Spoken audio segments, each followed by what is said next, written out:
Today, I'm going to show you how to remove a collection without paying for it. And this is also without sending templates to the bureaus, using an illegal credit sweep, or wasting months and years trying to get results. Now, if this is your first time here, make sure to subscribe so that you don't miss how to remove everything from medical all the way up through bankruptcies and judgments. Now, if you take a look at your screen, you're going to see that I've created an example account, and I am going to show you the highlighted version with the inaccuracies and the big guns. And if we just scroll down to the bottom real quick so that you can see everything on here, we're going to start at the top. Now, not really because we're going to skip date open. I just wanted to put that on there as an example. So we have three different balances, three different high balances, a credit limit, a past due. That's a no-no. Date last reported shows that this account was not even disputed by two bureaus. And then we have the comments for the notice of dispute. And then, of course, date last active, no date last payment, and then the payment history. And there should not be a payment history on a collection, okay? Now, here are three collection myths. You have to pay a collection to get it removed. No. A collection can be removed without paying for it, and if they cannot legally verify or if it's inaccurate, you can dispute it.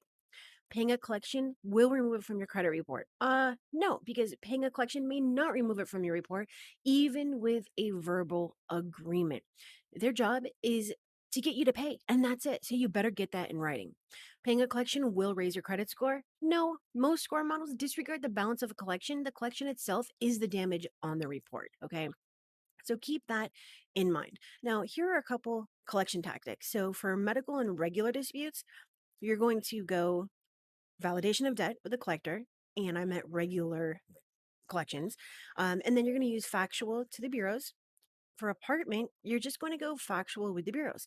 There are circumstances for validation of debt, but it's few and far between, and that's kind of a different conversation for a different day.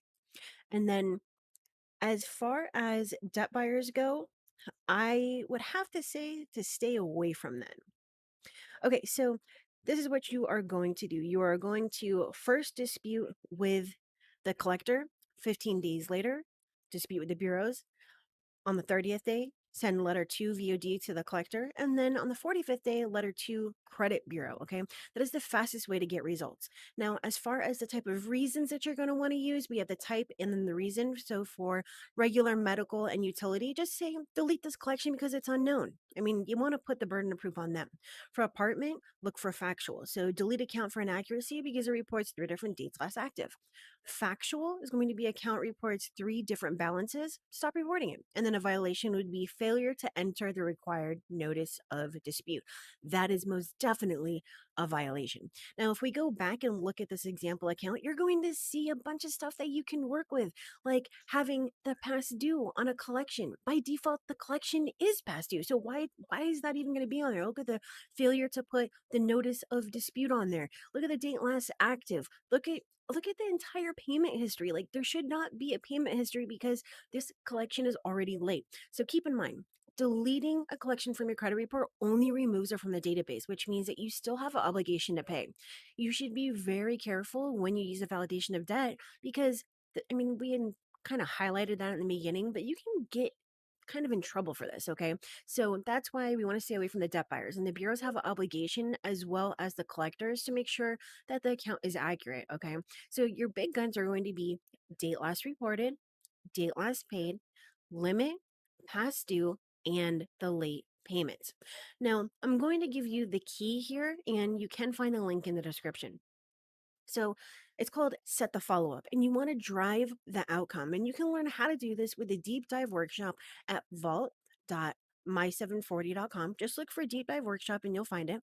But if this is something that you don't want to do, you kind of just want to hand the whole shebang over, then you can schedule your free discovery call with me at my740.com and I'll see if I can help.